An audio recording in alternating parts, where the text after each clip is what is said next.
الأصعب من كده إن دي مش أول مرة، دي دايماً بتحاول تخليني أكره خطيبي، بتحاول تقسيني عليه عشان أسيبه. طيب ليه؟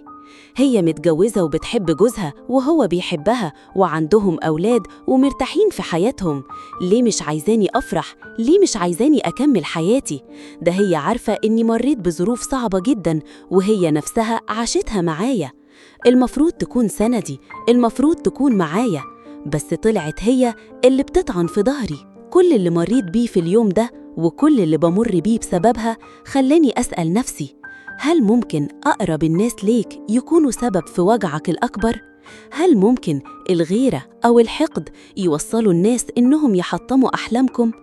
القصة دي يمكن تكون قصتي، بس متأكدة إنها قصة كتير منكم، قصة الألم اللي بيجي من أقرب الناس والأسئلة اللي ملهاش إجابة.